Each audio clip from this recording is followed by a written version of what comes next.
Hey folks, your OS Reviews. You're watching our video review of the Sharkk Rugged iPhone 6 case. This is a protective case that features durable materials such as aluminum and also rubber, which prevents your device from being damaged when you drop it and use it in light rain, dust, and other environments that aren't as clean or as safe as in your home. So this is a great case to get if you still want to retain the slimness and overall sleekness of your iPhone 6 but want a bit more protection. It has similar specifications to the more expensive OtterBox cases, but it's about 1/3 the price at about $15, and you can order it directly from Sharkk, which is can be found on Amazon.com.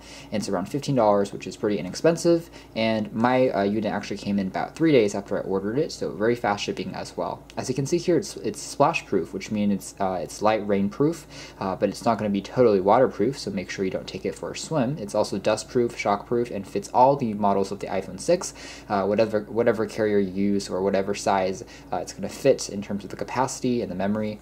As you can see, the packaging is pretty nice. It has some basic information about the product, and essentially we just have the casing and a warranty card on the inside.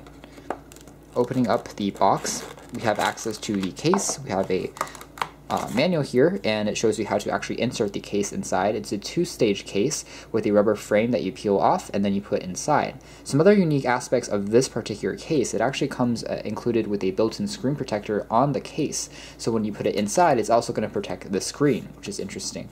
It also has a lifetime warranty, so if your case gets damaged over regular usage for any reason, you can actually return it from the manufacturer, which is pretty unique. Taking a look at the design of the actual casing, again, it is pretty slim for a rugged case. Taking it out of the packaging here, we can compare it briefly in terms of size to other similar cases. And for comparison, we have a iPhone 6 battery case, which offers a built-in battery. You can see how it's a bit smaller and also about the same slimness, which is pretty important. It retains the slimness of your original iPhone, which is good because it makes it so easy to pocket and take with you when you're traveling. The back, again, is crafted out of a solid aluminum finish, which is pretty good in terms of construction quality. And we simply peel off the tab here in order to start using the actual casing. You can see that's pretty shiny, and because it uses aluminum, it scratches a little bit more easily than I'd like, but on the plus side, it doesn't attract too many fingerprints, and it also looks pretty durable in terms of build and feel.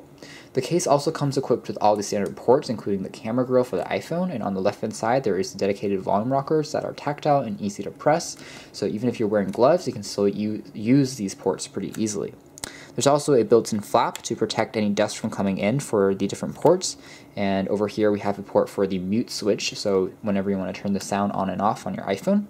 And on the bottom you do have access to the headphone ports, which is also protected, and the lightning port and the speakers, which are also recessed to protect any dust or water from getting in. The right-hand side features access to the power on and off switch, which is also tactile and relatively easy to press, and the top is completely bare. So as you can see on the front here, there's another screen protector. We're going to peel that off, and you can see how it has this screen protector already built in, which is pretty cool. It allows you to still access. We turn it upside down, turn to the USB flap, and then we pull using our hands to get the case open. The opening takes a fair amount of resistance, and you can see there's a lot of different rubber feet on the sides to catch the casing, so it's not going to accidentally fall open during day-to-day usage, which is certainly good. Now once the casing is open, we can see that the main frame of the case is crafted out of a soft touch material. It's a bit rubbery on the sides where you have contact with the phone, which means that if you drop it, it's going to have a fair amount of shock resistancy, which is good. It's going to absorb the shock, but you also have the rigidness of a hard case by having the aluminum construction, and also feels a bit more firm when crafting it and holding it in the hand. So you get the best of both worlds in terms of a hard case as well as a soft case. So on the inside, a bit of padding along the sides there to prevent your iPhone from sliding around or scratching when it's actually into place. And over here on the other side, we actually have another layer for the screen protector. The film needs to be first removed before you actually use it, so we're going to remove the other side. We removed the front one already, but the one from the back side, and now we're ready to use the actual built-in screen fully closed up. You'll notice that you still have access to the fingerprint scanner part of the iPhone, or the ID scanner in the home button, but what's interesting is that it's not completely a cutout. There's actually a layer of film underneath here as well, so it's another layer of screen protector that's a bit thinner than the one found on the surface, which is interesting, but you still have access to the fingerprint scanning feature when you have your iPhone into place. In terms of general day-to-day performance, we are pretty pleased. Again, the iPhone case here retains the slimness and the portability of your iPhone, iPhone, which is great, especially for a rugged case. It's also less expensive than competitors such as OtterBox, while offering a really solid construction that we really liked. Some downsides to this case include the fact that the built-in screen protector here is not completely flush with the surface, which means that it's going to provide a little bit more glare than you're used to, and also it provides a bit more of a plasticky feel when you're using the case as opposed to the tempered glass finish of the original iPhone screen, which felt a bit more premium in terms of usage and day-to-day testing. Otherwise, it provides pretty good access to all your ports, and overall we're definitely pleased with the performance of this general case. You can check out our full written review on our website. This has been our video review of the Sharkk iPhone 6 Rugged case. Thank you for watching your OS Reviews.